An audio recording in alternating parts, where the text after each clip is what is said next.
Bathory membakar korbannya dengan setrika panas, menjahit bibir mereka, dan menggigit daging dari dada hingga wajah mereka. Kan instrumen untuk memotong tangan, hidung, dan alat kelamin mereka.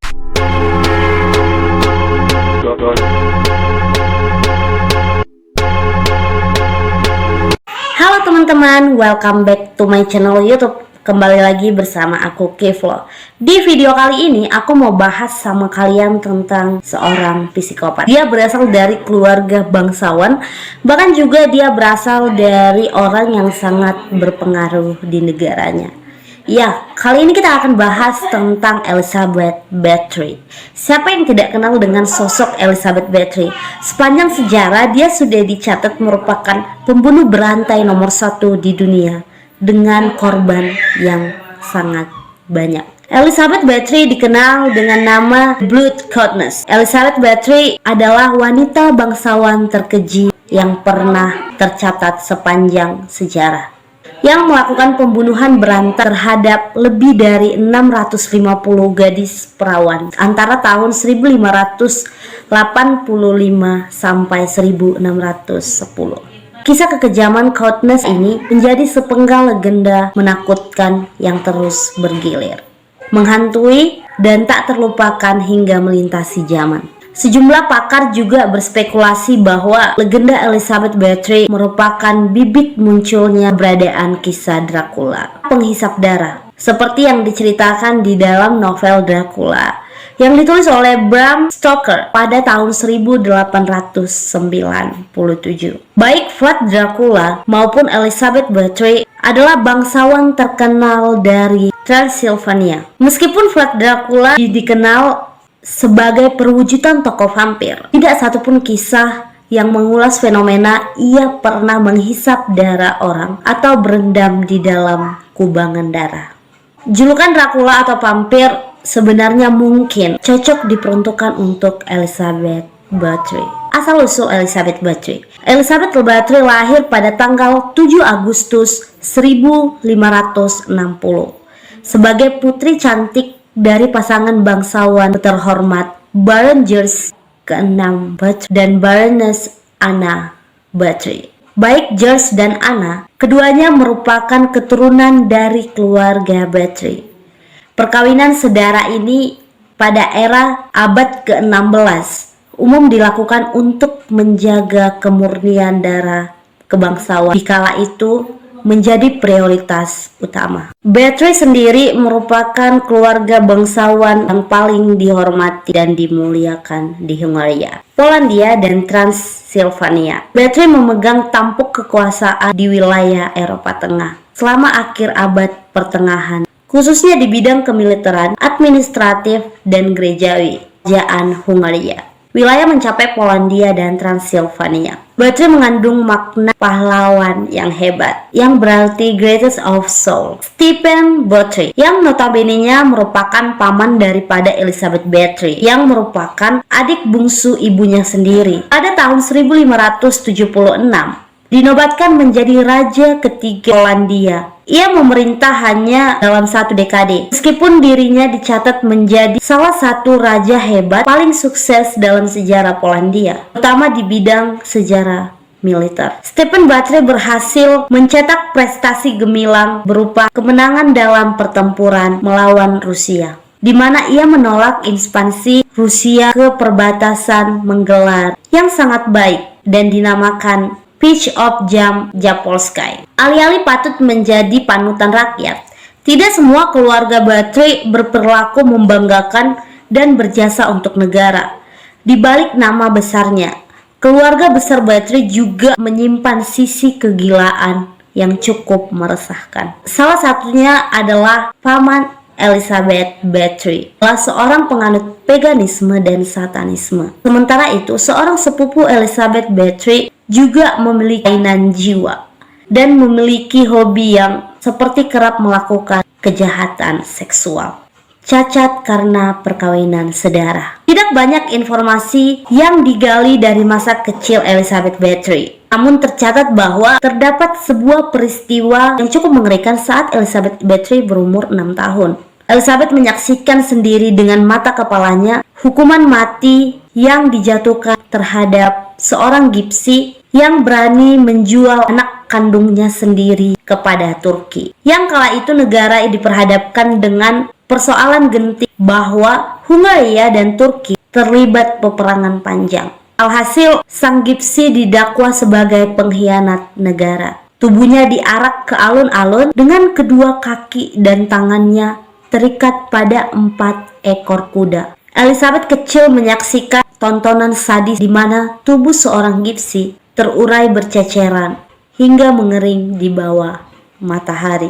Dampak negatif pernikahan dari kedua orang tuanya mewariskan keturunan yang cacat. Sedari kecil, Elizabeth Bathory menderita penyakit kejang-kejang secara berkala atau lebih dikenal dengan epilepsi, kerusakan syaraf yang terjadi setelah serangan kejang-kejang berulang, menimbulkan depresi jangka panjang dan kemarahan yang meledak-ledak dan sangat sulit dikendalikan. Saat ditelisik lebih lanjut, Elizabeth Bathory diketahui juga memiliki gangguan bipolar, yakni perubahan mood dari sikap yang gembira berubah penuh amarah secara tiba-tiba dan sebaliknya. Ketidakstabilan pribadi Elizabeth Bathory bertambah serius karena ditunjang oleh pola pengasuhan yang salah. Sebagai akibatnya, Elizabeth Bathory bertumbuh menjadi sosok pribadi yang egosentris, narsistis, personality disorder, angkuh, dan sibuk dengan kecantikannya sendiri. Pertunangan. Elizabeth remaja dikisahkan memiliki paras yang sangat cantik dan jelita, menobatkan Elizabeth Bathory menjadi sebuah tangkapan emas yang paling diidam-idamkan bagi sejumlah pria bangsawan yang ambisius. Sekitar tahun 1570, di usia yang sangat belia, baru menginjak 11 tahun, Elizabeth Bathory akhirnya dijodohkan dengan Count Ferenc Nadezhdy, seorang kesatria gagah, berani, dan sekaligus petarung yang sangat hebat. Ia berusia 15 tahun lebih tua daripada Elizabeth Bathory. Pertunangan ini diatur oleh sang ibu dari Ferenc sendiri dengan harapan akan menghantarkan pada kejayaan yang lebih gemilang untuk putranya sekaligus derajat keluarga Nadezhdy di kemudian hari. Sekalipun Elizabeth Bathory menyadari bahwa dia telah bertunangan dengan Count Ferenc Nadezhdy, namun pada tahun 1574 Elizabeth Bathory tidak bisa menahan hasratnya pada seorang pria tampan yang berasal dari rakyat biasa. Elizabeth Bathory yang dikuasai oleh lonjakan gairah yang menggebu-gebu pada akhirnya jatuh pada masalah dengan kehamilannya yang tidak diinginkan. Aib memalukan ini membuat ibunya meradang dalam kepanikan dan segera membedah soal ini dengan mengasingkan Elizabeth Bathory hingga kelahiran menjelang. Di tempat pengasingannya, Elizabeth melahirkan seorang anak perempuan yang kemudian diberi nama Anastasia Bathory dan diserahkan untuk diasuh oleh keluarga petani yang identitasnya sangat dirahasiakan. Pernikahan agung. Pada tanggal 8 Mei 1575, Elizabeth Bathory menikah dengan Count Ferenc Nadezhdy dengan pesta yang super mewah di Kastil Varano. Karena kelas sosial bangsawan Ferenc Nadezhdy lebih rendah dari Elizabeth, maka ia tidak berkewajiban menyematkan nama Nadezhdy sebagai nama keluarga. Sebaliknya, sang suaminya lah berambisi mencantumkan nama Bathory sebagai nama keluarganya. Jadi, Count Ferenc Nadezhdy Bathory.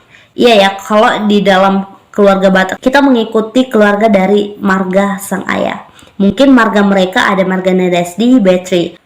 Mungkin pada saat itu nama keluarga sangat diasingkan karena perbedaan sosial.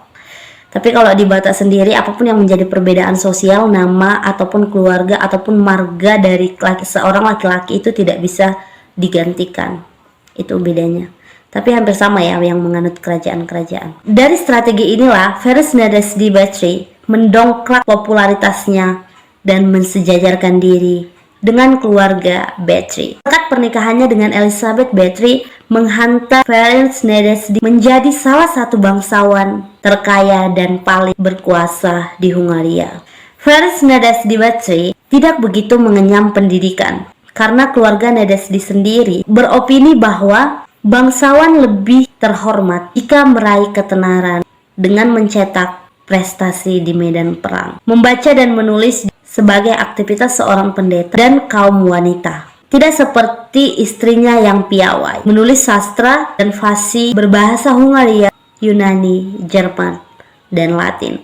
Ferenc Nadezhdi Bathory bisa dikatakan sebagai seorang yang buta huruf. Ia hampir tidak memiliki kapasitas membaca dan menulis. Berkat penampilannya yang cemerlang di medan laga, pada tahun 1578, Ferenc Nadezhdi dinobatkan menjadi salah satu panglima perang kerajaan Hungaria. Di bawah naungan tangan besinya, berjaya mengibarkan kemenangannya melawan Ottoman.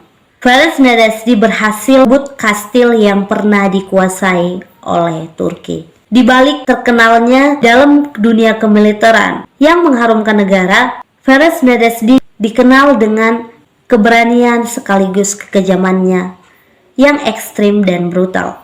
Ia tersohor dengan metode kejinya dalam menyiksa musuh-musuhnya di penjara. Bahkan dikisahkan bahwa Ferenc Nadezhdi Bathory gemar memperlakukan kepala tahanan yang telah terpenggal, diperlakukan seperti sepak bola, seperti menendang dan melemparnya dengan penuh kebengisan. Pasangan yang sama-sama bertabiat mengerikan. Ferenc dan Elizabeth Bathory diilustrasikan sebagai pasangan bangsawan terkejam dari neraka. Mereka berdua sama-sama memiliki kegemaran yang tak lazim berbalut deru sadisme. Salah satu caranya adalah dengan menyelipkan kertas yang dilumuri minyak ke jari-jari pelayannya dan menghidupkannya dengan kobaran api. Ferenc Nadezhdi pernah menghadiahkan istrinya dengan cenderamata. Cendeраmatanya itu berupa cakar besi yang disematkan di pergelangan tangan, yang berfungsi untuk merobek, menusuk, dan memotong objek yang diinginkan. Kirain dikasih kalung atau dikasih cincin. Perselingkuhan. Elizabeth Bathory yang berusia remaja memiliki gairah cinta yang bergejolak dan emosi yang meledak-ledak. Didorong oleh ketidakmampuan meredam kebutuhan biologisnya, Elizabeth Bathory mengkoleksi sejumlah kekasih gelap yang dapat memuaskan hasrat setiap malam dan selama sang suami tidak berada di rumah. Bahkan Elizabeth Bathory lari bersama kekasihnya, namun ia kembali lagi ke pelukan suaminya. Yang cukup menggemparkan, terkuak fakta bahwa Elizabeth Bathory juga seorang biseksual. Ia menikmati hubungan lesbian dengan Countess Clara Bathory, yang notabene-nya merupakan bibinya sendiri. Karena sering dihadapkan dengan kondisi hidup yang terpisah dengan suaminya, Elizabeth Bathory baru mengandung setelah usia pernikahannya memasuki ke-10 tahun. Putri pertama mereka lahir pada tahun 1508, diberi nama Anna Nadezhdi. Tidak lama kemudian disusul dengan kelahiran putri kedua yang diberi nama Ursula Nadezhdi. Namun sayangnya Ursula meninggal pada usia dini di tahun 1594. Menyusul kelahiran putri ketiga yang diberi nama Katalin Nadezhdi. Pada tahun 1598, Ferenc dan Elizabeth dikaruniai putra tunggal yang diberi nama Paul Nadezhdi. Semua sumber dan sejarah mencatat bahwa sekalipun Elizabeth adalah sosok yang kejam dan menyerupai monster, namun ia adalah seorang ibu yang baik dan penuh perhatian pada ketiga putra dan putrinya. Elizabeth Bathory tertarik mendalami satanisme. Di bawah pengaruh Dorcas, Elizabeth Bathory juga mulai melakukan aktivitas masokisme. Elizabeth membunuh kebosanannya dengan cara menyimpang, memuaskan hasrat seksualnya dengan menyiksa pelayan-pelayan muda. Makin biadab metode penyiksaan terhadap korbannya, maka makin besar pula kepuasan yang diperoleh oleh Elizabeth Bathory. Elizabeth Bathory tercatat sebagai wanita pembunuh berantai pertama kali yang menghabisi korban-korbannya semata-mata untuk kepentingan kepuasan seksual. Wafatnya Ferenc Nadezhdy pada tanggal 4 Januari 1604. Ferenc Nadezhdy Bathory tutup usia. Tidak diketahui pasti apa yang menyebabkan dia meninggal. Namun konon ia mengidap penyakit infeksi parah pada kakinya akibat luka pada saat perang. Ferenc Nadezhdy Bathory sempat menderita lumpuh dan hanya bisa berbaring di tempat tidur di tahun-tahun terakhirnya hingga ajal menjemput. Seperti yang dibeberkan di dalam sejarah tahun 1607, Elizabeth Bathory sempat berkunjung ke Vienna untuk menagih pembayaran perang yang dilakukan oleh suaminya untuk sang Raja Matthias II. Namun hal ini tidak disambut baik oleh sang raja karena nominalnya sangat besar. Sang Matthias berniat untuk lari dari tanggung jawab dan mencoba menyusun suatu strategi untuk merebut kekayaan janda Ferenc Nadezhdy Bathory tersebut. Dengan ironi yang kejam, kematian sang suami mengiring Elizabeth pada keterpurukan sadinisme yang akhirnya menyebabkan kejatuhannya sendiri. Elizabeth Bathory semakin tidak terkendalikan. Ia membunuh dan menyiksa dalam skala besar yang belum pernah terjadi sebelumnya. Sepeninggal Ferenc Nadezhdy Bathory, Elizabeth Bathory merasa lebih bebas melanjutkan kejahatan di istananya. Sebagian besar korban daripada Elizabeth Bathory didominasi oleh gadis muda belia, pekerja kasar yang diiming-imingi gaji besar, atau budak-budak yang dibeli. Periode di mana Elizabeth Bathory melakukan kekejaman terbesarnya yakni pada masa ia cinta sesama jenis dengan Anna Darfula. Berdasarkan gagasan Anna Darfula, Elizabeth Bathory memerintahkan pembuatan kandang besi yang disebut Iron Virgin untuk memperlengkapi koleksi peralatan menyiksanya. Elizabeth Bathory dikenal sangat pesolek. Ia memiliki kebiasaan berganti busana 5 hingga 6 kali dalam sehari dan menghabiskan waktunya untuk mengagumi kecantikannya sendiri. Dia juga tahan di depan cermin selama berjam-jam. Saat Elizabeth Bathory memasuki usia yang ke-40 tahun, ia mulai merasakan bahwa kecantikannya berangsur-angsur mulai memudar. Padahal itu hal yang lumrah untuk umur yang demikian. Legenda mengungkapkan Elizabeth Bathory menemukan rahasia cantik abadi ketika beberapa titik darah pelayan yang ia siksa tidak sengaja mengenai parasnya yang cantik. Darah yang berasal dari pelayan tersebut yang berstatus gadis perawan itu diyakini membantu memancarkan kemudaan yang berseri-seri dan melenyapkan garis-garis kerutan pada wajahnya. Ia menjadi terobsesi dengan gagasan dan cara yang absurd ini. Maka dia menyuruh orang kepercayaannya yaitu Johannes, Ilona Ju, Anna dan Darfula, dan Dorothea Zidni untuk mengikat, mencambuk, hingga akhirnya memotong urat nadi gadis malang itu. Kemudian menggantung di atas bak mandi yang di dalamnya berbaring Elizabeth Bathory yang sudah tidak sabar menanti. Ritual ini berlangsung secara berkala, selama bertahun-tahun hingga ratusan gadis perawan meregang nyawa. Konon Elizabeth Bathory meminum darah gadis-gadis muda tersebut. Elizabeth Bathory membunuh untuk tujuan kesenangan dan melakukannya tanpa memiliki penyesalan sedikit pun. Tercatat kurang lebih 650 nyawa gadis telah menjadi korbannya. Mengantar kisah mengerikan ini ke pencapaian rekor kasus pembunuhan berantai yang memakan korban terbanyak di sepanjang sejarah umat manusia. Tentu saja, mandi darah perawan tidak menghentikan proses penuaan yang memang lumrah pada setiap manusia. Tapi Elizabeth Bathory sangat keras kepala. Ia menggulir ide untuk berburu darah gadis perawan yang lebih berkualitas. Dalam arti darah yang berasal dari gadis-gadis bangsawan. Di tahun 1609, pada musim dingin, Elizabeth Bathory mulai melancarkan aksinya. Ia mengundang sekitar 25 bangsawan miskin untuk menetap di kastil Castile, dan dia membuat alasan supaya mengajarkan tata krama dan sopan santun.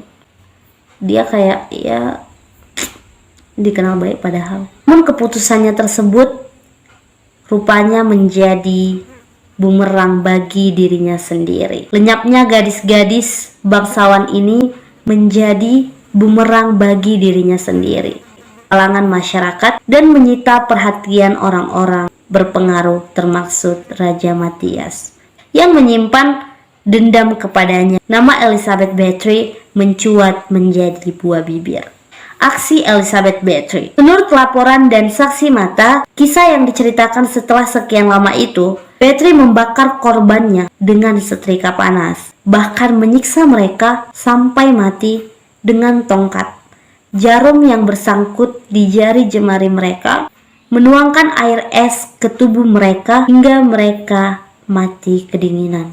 Menutupinya dengan madu hingga serangga bisa makan di kulit mereka, menjahit bibir mereka, dan menggigit daging dari dada hingga wajah mereka. Selain itu, saksi mata mengaku bahwa Bathory suka menggunakan gunting untuk menyiksa korbannya. Dia menggunakan instrumen untuk memotong tangan, hidung, dan alat kelamin mereka.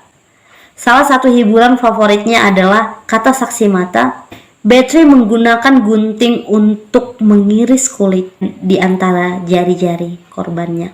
Tuduhan yang paling terkenal yang menginspirasi julukannya sebagai Blood Coldness serta desas-desus bahwa dia adalah seorang vampir. Elizabeth Bathory mandi dalam darah para korbannya dan meminum darah para korbannya. Penangkapan dan akhir hidup Elizabeth Bathory. Kematian gadis-gadis mungkin dapat diabaikan, tapi hilangnya gadis-gadis bangsawan tidak bisa dibiarkan begitu saja. Raja Matthias II memerintahkan penggerebekan dengan mengutus Turzo pada tanggal 30 Desember 1609 sebagai pimpinan penyelidikan. Betapa terkejut Georgi saat mendapati banyak mayat yang bergelimpangan, yang kondisinya sangat mengenaskan. Terikat dengan nadi yang tersayat, bahkan ada mayat yang tergeletak di atas meja makan. Bahkan di antaranya ada juga mayat yang tubuhnya penuh dengan lubang, yang beberapa gadis ada juga ditemukan di dalam kurungan menunggu waktu untuk dieksekusi. Sementara lain membusuk dan ditumpuk di lorong-lorong ruang bawah tanah. Dengan itu, Georgi mengerahkan pasukan-pasukannya untuk menggali ruang bawah tanah. Ternyata tercatat hasil dari investigasi dan juga dari beberapa pihak, bahkan dari diari Elizabeth Bathory sendiri, ada 650 korban yang telah dibunuh oleh Elizabeth Bathory antara tahun 1585 hingga 1610. Sebenarnya Georgi sudah mencurigai hal ini sejak lama, namun dia merupakan sepupu yang sangat dekat dengan keluarga Bathory. Bahkan dia juga memiliki hubungan dan menjaga nama baik keluarga Bathory tersebut, sehingga dia enggan untuk mengambil langkah resmi untuk menguak sebenarnya bagaimana kebiadaban dari Elizabeth Bathory. Sedangkan Raja Matthias sendiri memerintahkan Georgi untuk memiliki kepentingan pribadi dan berharap bahwa dia tidak perlu membayar hutang-hutangnya lagi kepada Elizabeth Bathory. Berusaha menyeret Elizabeth Bathory ke pengadilan dengan menghadirkan saksi-saksi dan berusaha mengumpulkan bukti-bukti. Tapi keluarga dari Bathory sendiri, kita tahu bahwa dia dari keluarga kalangan yang paling berpengaruh, dari kalangan yang sangat kaya raya. Keluarganya sendiri melakukan pembelaan yang sangat keras dan berusaha membeli fakta-fakta yang terungkap. Dan mereka membuat alasan kejahatan yang dilakukan oleh Elizabeth Bathory bukanlah kejahatan yang didalangi oleh Elizabeth Bathory sendiri. Keluarga Bathory memenangkan tuntutannya dan memagari masalah agar nama besar Bathory tidak terbawa-bawa dan ternodai oleh fenomena berdarah yang mengerikan ini. 2 Januari 1611, para kaki tangan Elizabeth Bathory seperti Johannes Uchperi, Erzy Mozorova, Ilona Ju, dan Dorothea dibawa ke pengadilan dan dinyatakan bersalah atas seluruh pembunuhan 570 orang. Jari-jari Ilona Ju dan Dorothea dicelupkan ke dalam darah orang-orang Kristen, kemudian dirobek dengan penjepit panas. Setelah itu tubuh mereka digantung dan dibakar hidup-hidup. Sementara itu kepala Johannes dipanggil, kemudian tubuhnya dibakar hingga lumat di samping kedua rekannya. Pada tanggal 24 Januari, Mozorova juga dijatuhi hukuman mati. Sementara itu Elizabeth Bathory hanya didakwa 80 orang kematian gadis bangsawan saja. Selama proses pengadilan, Elizabeth Bathory tidak pernah dihadirkan dalam persidangan karena pada saat itu bangsawan terhormat keluarga Bathory tidak diizinkan secara hukum untuk ditangkap dan diadili. Elizabeth Bathory dijatuhi hukuman seumur hidup dengan status tahanan rumah. Pada tahun 1611 tidak akan pernah dikeluarkan dari kurungannya, dibikin menjadi tahanan dalam rumah supaya orang-orang tidak tahu dan supaya menjaga nama baik Bathory. 3 tahun kemudian Elizabeth Bathory ditemukan meninggal bunuh diri dengan menggigit pergelangan tangannya sendiri. Wajahnya ditemukan tertelungkup di lantai 21 Agustus 1614 sesuai wasiat yang ditulisnya di dalam tahanan. Sebagian besar propertinya akan diwariskan kepada anak-anaknya. Tetapi Raja Matthias II yang memiliki hutang besar kepada Clarence dan Elizabeth Bathory tadi memendam obsesi untuk memperoleh properti dan kekayaan mereka. Setelah kematian Elizabeth, Raja Matthias II meniupkan rumor bahwa anak-anak Clarence dan Elizabeth Bathory potensi besar memiliki tabiat yang sama dengan ibunya.